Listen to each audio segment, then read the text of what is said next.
السلام عليكم ورحمة الله وبركاته. الصلاة والسلام على سيدنا محمد وعلى آله وصحبه أجمعين. أعزائي، اليوم رح نعمل مع بعض المقلوبة الفلسطينية على أصولها. أول شي بلشنا فيه طبعا بعد ما غسلنا الدجاج ونظفناه رح نحطه نسلقه. بس نشيل الزفرة عن وجه الدجاج، بنبلش نضيف المطيبات. أنا هون حطيت بصلة مقطعة، وحطيت مجموعة البهارات اللي أنا بحب أضيفها على مقلوبتي. أكيد البهارات ذوق شخصي وكل حدا بحب يضيف نكهة معينة. رح أكتب لكم إياها بالوصف. حطينا هون بودرة مرق الدجاج. برضو كل هاي أشياء اختيارية يا جماعة. بنظبط الملح تمام، وهون بنترك الدجاج بنغطيه وبنتركه ينسلق على مهله. بالنسبة للخضار أنا بحب أستخدم مثل ما عم بتشوفوا الباذنجان مع البطاطا والزهرة. بعد ما نغسل الخضار ونقطعها أكيد بنصفيها شوي من المي، وبعد هيك بنملحها، بنبلش نقلي الخضار بالزيت. طبعا رح نقلي كل كمية الخضار وحتى تكون المكونات اللي بدنا نستخدمها بالطبخ جاهزة عنا. بينما طبعا الدجاج قاعد بنسلق على جنب، احنا بنكون عم نقلي الخضار ونجهز، وبنكون غسلنا الرز كمان ونقعناه. انا بحب استخدم بهاي الطبخة يعني بخلط بين الرز الحبة الطويلة والحبة الوسط. بالنسبة للمقلوبة هلأ في ناس بتطبخها بس على باذنجان، في ناس بتحط بس زهرة، وفي ناس بتحط بطاطا، وكله هذا جائز أكيد يعني. حسب الناس شو بتحب النكهة. أنا بالنسبة إلي بحب هدول الثلاثة مع بعض، يعني بحب أحط كل الخضار هاي مرة واحدة بالطبخة، بحس إنها كتير طيبة. هون قلينا كل كمية الخضار مثل ما عم بتشوفوا جهزناها. هلأ رح نبلش. طبعا انا هون استوى عندي الدجاج برضو، طلعته وقليته كمان، حمرته حطيته على جنب.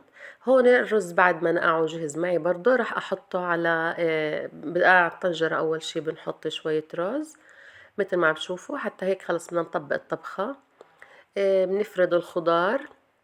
طبعا بالنسبة للترتيب تبع الخضار، هاي الخضار عفوا عشوائي، يعني مو ضروري بنفس ترتيبي أنا.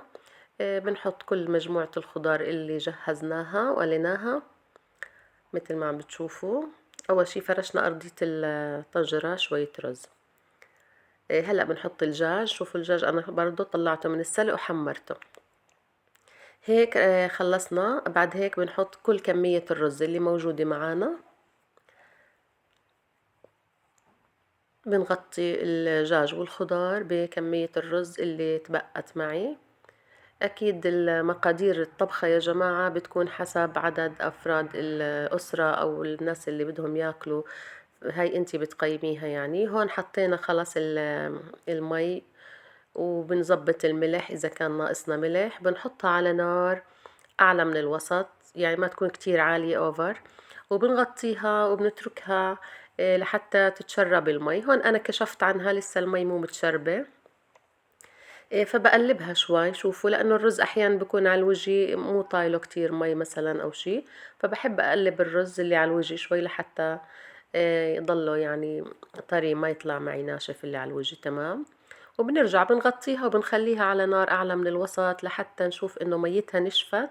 بعد هيك بنوطي الغاز لمدة ربع ساعة، يعني بنوطيه على الآخر وبنغطي الطنجرة لمدة ربع ساعة، وبتكون جهزت معنا مثل ما عم تشوفوا. هون الرز خلص جهز معي، طفيت عليه بعد ما هديت الغاز عليه ربع ساعة.